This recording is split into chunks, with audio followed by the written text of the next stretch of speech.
दोस्तों हमारे चैनल दर्पण ज्ञान सागर में आप सभी का स्वागत है। यदि आप हमारे चैनल पर नए हैं तो आप चैनल को सब्सक्राइब करें, लाइक करें, शेयर करें और घंटी अवश्य दबाएं। तो सभी भाइयों को जय श्री राधे, जय श्री कृष्णा। दोस्तों आज का प्रसंग बहुत ही मार्मिक एवं ज्ञानवर्धक है। दोस्तों आज का प्रसंग है कि हम अपने जीवन में बुरा समय आने से कैसे रोकें। तो दोस्तों वीडियो शुरू करने से पहले मेरा आपसे एक अनुरोध है, यदि आपने अभी तक हमारा चैनल सब्सक्राइब नहीं किया है तो प्लीज़ आप हमारे चैनल को अभी सब्सक्राइब कर लें, क्योंकि आपका एक सब्सक्राइब हमारे लिए बहुत ही महत्व रखता है। तो आज आइए दोस्तों प्रसंग की तरफ गौर करते हैं।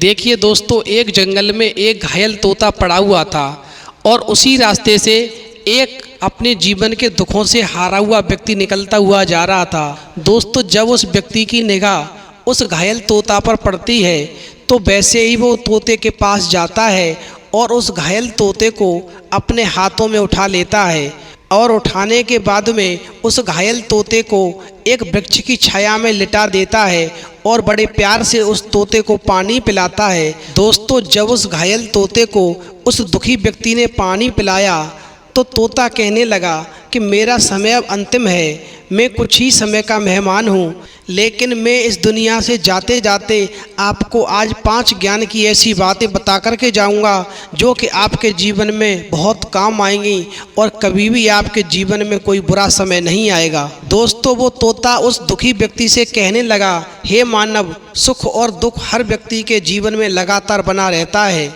हर व्यक्ति के जीवन में सुख और दुख दोनों का ही बसेरा रहता है। वैसे तो कोई भी नहीं चाहता है कि उसके जीवन में कभी किसी प्रकार का दुख आए, लेकिन इसके बावजूद भी ऐसा नहीं हो पाता है। दोस्तों तोता कहने लगा, हे मानव, आज मैं ज्ञान की तुम्हें 5 वो बातें बताने के लिए जा रहा हूँ।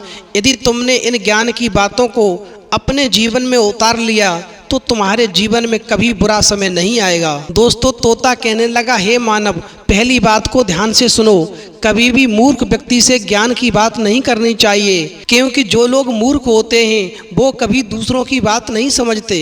उनसे ज्ञान की बात नहीं करनी चाहिए, क्योंकि मूर्ख लोगों से ज्ञान की बात करने पर हमारा समय ही बर्बाद होता है और बिना वजह वाद विवाद बढ़ता है, क्योंकि ऐसे लोग किसी की बात नहीं सुनते हैं। इसीलिए इन लोगों से दूर रहने पर ही हम सफल हो सकते हैं और अपने आर्थिक नुकसान से बच सकते हैं। अब दोस्तों वो तोता कहने लगा, हे मानव, अब दूसरी बात सुनो। यदि तुम्हें अपने घर की गरीबी मिटानी है तो सबसे अच्छा उपाय होता है दान करने का।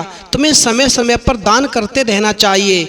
व्यक्ति को अपनी शक्ति के मुताबिक दान करना चाहिए, क्योंकि दान करने से पुण्य की प्राप्ति होती है और पुराने पाप धुल जाते हैं और हमारे जीवन की गरीबी धीरे धीरे करके सब समाप्त हो जाती है। अब दोस्तों वो तोता कहने लगा, हे मानव, अब तीसरी बात को ध्यान से सुनो। सभी के साथ में हमेशा विनम्रता पूर्वक व्यवहार करना चाहिए, क्योंकि व्यक्ति को अपने कर्मों के कारण ही सुख और दुख की प्राप्ति होती है। इसीलिए हमें ऐसे काम करने चाहिए कि भविष्य में हमारे लिए किसी दुख का कारण न बने। अच्छा व्यवहार करने से हमेशा दुआएं मिलती हैं और लक्ष्मी माँ का साथ हमेशा बना रहता है। अब दोस्तों तोता कहने लगा, हे मानव, अब चौथी बात को ध्यान से सुने।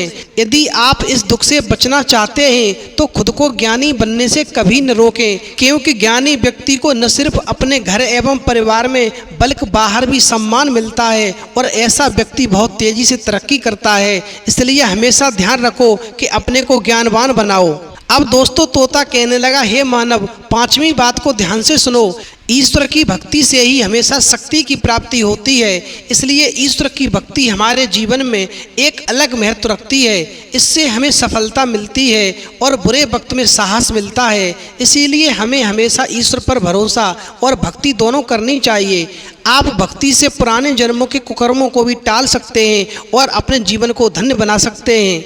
इस प्रकार दोस्तों वो तोता कहने लगा, हे मानव, यदि तुमने इन 5 बातों को अपने जीवन में उतार लिया तो तुम्हारे जीवन में कभी भी दुख नहीं होगा और हमेशा के लिए गरीबी विदा हो जाएगी और सदा लक्ष्मी माँ की तुम पर कृपा होगी। तो दोस्तों, हमें इस प्रसंग से ये शिक्षा मिलती है, यदि हमें अपने जीवन में दुखों को आने से रोकना है तो तोते की बताई हुई इन 5 बातों को यदि हम वास्तव में अपने जीवन में उतार लें तो हमारे जीवन में आने वाला वो हर बुरा समय टल जाएगा, जिसके आने से हमारा जीवन विकृत हो सकता है। तो दोस्तों, यदि आपको हमारी वीडियो पसंद आई हो तो आप हमारे चैनल को सब्सक्राइब करें, लाइक करें, शेयर करें, कमेंट करें, क्योंकि आपका एक सब्सक्राइब हमारे लिए बहुत ही महत्व रखता है। दोस्तों, इस वीडियो में इतना ही, फिर मिलेंगे एक नई वीडियो में नए प्रसंग के साथ। तब तक के लिए जय श्री राधे, जय श्री कृष्णा।